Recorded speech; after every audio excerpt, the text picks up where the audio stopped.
Iran పైన America, Israel చేస్తున్న యుద్ధంలో ట్రంప్ వ్యూహం బెడిసికొట్టిందా అంటే చాలా వరకు అవుననే సమాధానాలు వినిపిస్తున్నాయి. ఎందుకంటే ఇరాన్ పైన అమెరికా, ఇజ్రాయెల్ దాడికి కారణం ఇరాన్ అణుబాంబును తయారు చేస్తుందనే కారణం చేత యుద్ధాన్ని ప్రకటించాయి.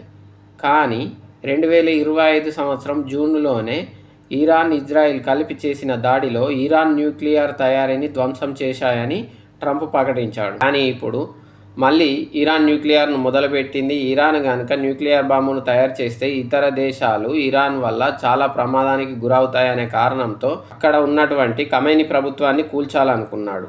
ఖమేనీని అంతం చేయడం ద్వారా అక్కడి ప్రజలు ప్రభుత్వ మార్పును కోరుకుంటారని ట్రంప్ భావించాడు. కానీ అలా జరగలేదు.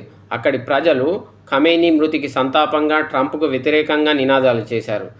దానితో ఖమేనీ ప్రభుత్వాన్ని కూల్చి అక్కడ తనకు అనుకూలమైన ప్రభుత్వాన్ని ఏర్పాటు చేయడం ద్వారా ఇరాన్లో ఉన్నటువంటి ఖనిజ సంపద అయిన ఆయిల్ నిల్వలపైన అమెరికా ఆధీనంలోకి తీసుకోవాలని భావించిన ట్రంప్ ఆశలకు గండిపడింది. దానితో పాటు ఖమేనీని అంతం చేస్తే ఇస్లామిక్ నాయకత్వాన్ని దెబ్బతీయొచ్చు అని భావించిన ట్రంప్ ఆలోచనలకు ఇరాన్ ప్రతిదాడులతో సమాధానాలు చెప్పింది.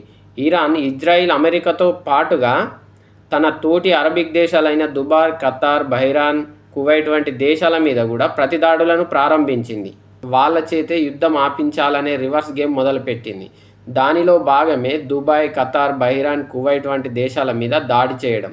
ఇరాన్కు తెలుసు ఇజ్రాయిల్, అమెరికా మీద యుద్ధం చేసి గెలవడం అసాధ్యమని. దానికోసమే ఇంకో కొత్త వ్యూహంతో ముందుకొచ్చింది. అదే దుబాయ్, ఖతార్, బహ్రెయిన్ వంటి దేశాల మీద దాడి చేస్తే అక్కడ ఉన్నటువంటి మిలిటరీ ఎయిర్ బేస్లను దెబ్బతీయడం పాటు అక్కడ ఉన్నటువంటి హోటల్స్ మీద దాడి చేయడం ద్వారా అక్కడ ఉన్నటువంటి ఫర్నిచర్ దెబ్బతీయడం ద్వారా ఆర్థికంగా ఇబ్బందులలో పడతారు. అలాగే అక్కడి ప్రజలలో వ్యతిరేకత పెరుగుతుంది. దాని ద్వారా అక్కడి ప్రభుత్వం మీద వ్యతిరేకత వచ్చి అమెరికా చేత యుద్ధాన్ని ఆపించేయాలనేది ఇరాన్ యొక్క వ్యూహం. ఇలా చేయడంతో పాటు దుబాయ్, బహ్రెయిన్, ఖతార్ వంటి దేశాలకు అమెరికా పైన ఉన్నటువంటి నమ్మకాన్ని కూడా తుడిచేయాలనేది ఇరాన్ యొక్క మరొక వ్యూహం. అమెరికాకు సపోర్ట్ చేసినా కానీ అమెరికా మనలను కాపాడుకోలేకపోతుంది అని చెప్పేసి దుబాయ్, ఖతార్ వంటి దేశాలు భావిస్తాయి. ఇరాన్, ఇజ్రాయెల్ అమెరికాపై దాడిని కొనసాగించడం ద్వారా వాళ్ళ ఆర్థిక వ్యవస్థను కూడా దెబ్బతీయవచ్చు. ఎందుకంటే ఇరాన్ ఉపయోగించే క్షిపణుల ధర తక్కువ. అదే అమెరికా, ఇజ్రాయెల్ ఉపయోగించే క్షిపణుల ధర మిలియన్లలో ఉంటుంది.